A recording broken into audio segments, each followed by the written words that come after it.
वंदे मातरम में नेहरू कहते हैं जो आइडियाज निहित हैं वो मॉडर्न इंडिया के आइडिया नहीं है, वो मॉडर्न नेशनलिज्म के आइडिया नहीं है। इसलिए मैं चिंता में हूं कि मुझे वंदे मातरम को रखना है या नहीं रखना है। आप सोच कर देखिए, देश के पहले प्रधानमंत्री जिसके विषय में अभी माननीय प्रियंका जी ने भी बहुत कुछ बताया कि once and for all Nehru ji के ऊपर चर्चा हो जाए। अगर once and for all Nehru ji के ऊपर चर्चा हो गई तो फिर मैं यही कहूंगा, कई लोगों के लिगेसी को दबा करके नेहरू की लिगेसी बनाने की चेष्टा की गई है। सरदार पटेल की लिगेसी को दबाया गया है, यहां तक दबाया गया कि जब सरदार पटेल की अंतिम संस्कार का समय आया तब नेहरू जी ने मना कर दिया था अपने कैबिनेट के कोलीग को कि कोई भी सरदार पटेल के अंत्येष्टि में ना जाए। इससे खराब और क्या हो सकता है, इससे खराब और क्या हो सकता है। केवल सरदार पटेल नहीं, बंगाल सुने आज और ओडिशा भी सुने, क्योंकि सुभाष चंद्र बोस ओडिशा के भी बेटे हैं और बंगाल के भी बेटे हैं। सुभाष चंद्र बोस के लेगेसी को कांग्रेस पार्टी और नेहरू ने दबाया है। और आज प्रियंका जी ने कहा कि अहंकार हो गया है इन नेताओं में, अहंकार हो गया है जो इतने बड़े बड़े लोगों के लिए ऐसे शब्दों का प्रयोग करते हैं। मैं कहना चाहूंगा आदरणीय प्रियंका जी से, प्रियंका जी, अहंकार किसके पास था, किस सरकार में था? एनसीईआरटी के 2012 के हिस्ट्री के किताब में देखिए, वो जो कार्टून है, जिस कार्टून में एक केंचुए के ऊपर बाबा साहेब अंबेडकर बैठे हुए हैं, केंचुए में लिखा हुआ है कॉन्स्टिट्यूशन ऑफ इंडिया और पीछे हंटर लेके बाबा साहेब को कोड़े मार रहे हैं पंडित जवाहरलाल नेहरू। ये एनसीईआरटी के किताब में नेहरू को बड़ा और बाबा साहेब अंबेडकर को छोटा दिखाने के लिए कांग्रेस पार्टी ने किया था।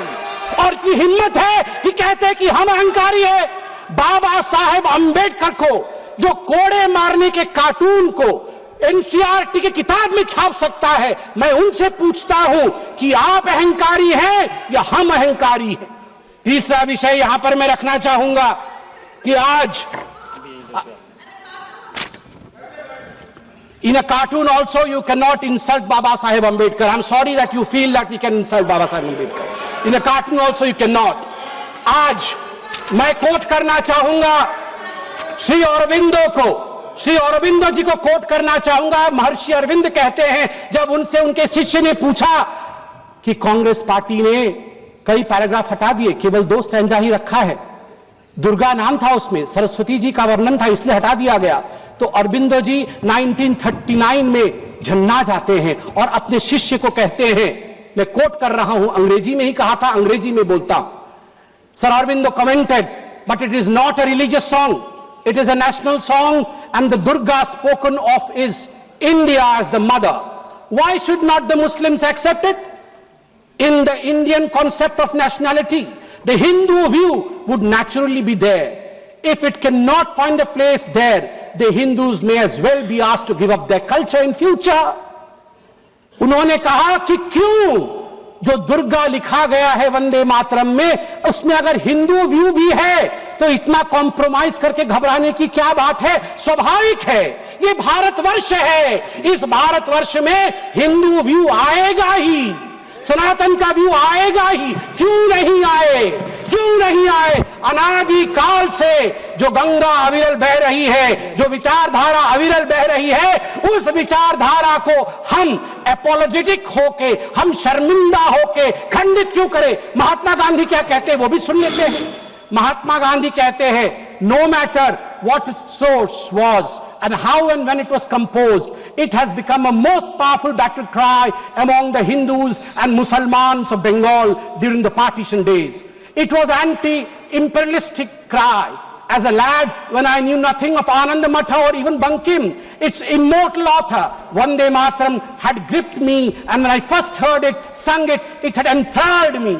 I associated the purest national spirit with it. It never occurred to me that it was a Hindu song or meant only for the Hindus. Unfortunately, now we have fallen on evil days. Madam, आप 2 minute लूंगा.